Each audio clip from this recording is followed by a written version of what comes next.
Welcome friends. শিক্ষকদের BLO duty কি বাধ্যতামূলক?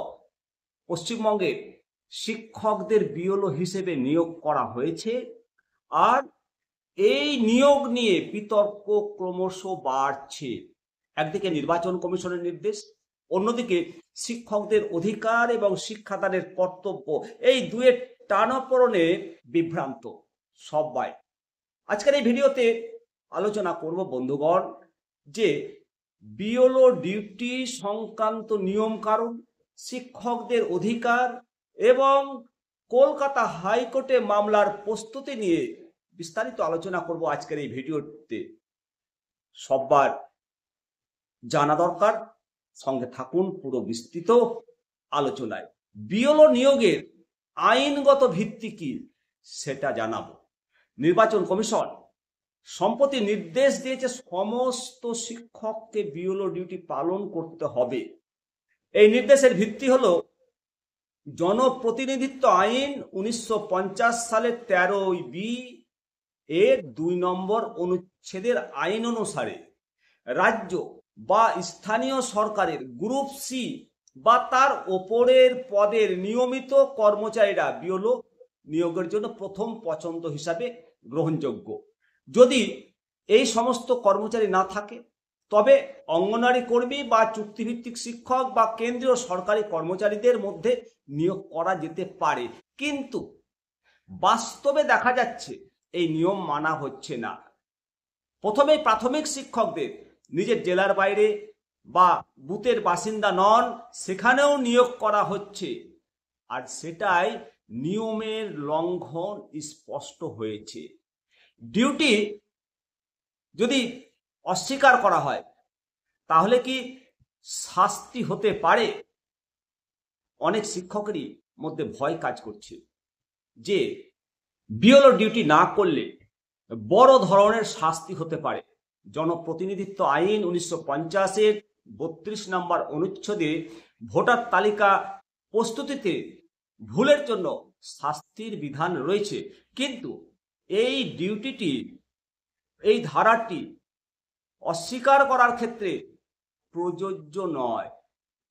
বিএলও ডিউটি প্রত্যাখ্যান করলে সরাসরি জেল বা জরিমানা হওয়ার সম্ভাবনাও নেই। আইনজীবীদের মতে নির্বাচন কমিশনের ক্ষমতা কতটা? শিক্ষকদের নিয়োগকর্তা হলো ডিপিএসসি, ডিআই, নির্বাচন কমিশন নয়। তাই নির্বাচন কমিশন সরাসরি কোনো শিক্ষককে শাস্তি দিতে পারে না। তারা শুধুমাত্র সংশ্লিষ্ট কর্তৃপক্ষের কাছে শাস্তিমূলক ব্যবস্থা নেওয়ার সুপারিশ করতে পারে। অর্থাৎ কোনো শিক্ষকের চাকরি বরখাস্ত বা সাসপেন্ড করার ক্ষমতা নির্বাচন কমিশনের নেই। শিক্ষকদের অধিকার এবং শিক্ষার যে আরটিই অ্যাক্ট 2009 এর ওপর প্রভাব পড়ছে। আরটিই অ্যাক্ট 2009 অনুসারে 27 নম্বর ধারা অনুসারে শিক্ষকদের শিক্ষামূলক কাজে নিয়োগ করা উচিত, শিক্ষার বাইরে কোনো কাজে নিয়োগ করা উচিত নয়।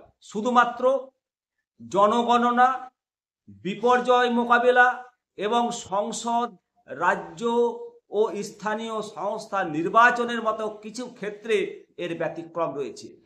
বিএলওর কাজে শিক্ষকদের প্রাথমিক শিক্ষাদানের দায়িত্বে বাধা সৃষ্টি করে। বিএলও ডিউটির জন্য শিক্ষকদের ক্রমশই ছুটির দিনে কাজ করতে হয়।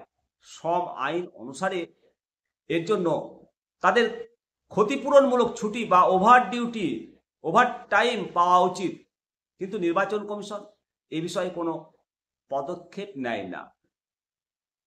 বাড়ি বাড়ি সমীক্ষা, ভোটার তালিকা তৈরি, আবেদনপত্র যাচাই, মিটিং, যোগদান, অসংখ্য কাজ বিএলওদেরকে করতে হয়, যে সমস্ত শিক্ষকগণ বিএলও হিসাবে নিয়োগ পায়।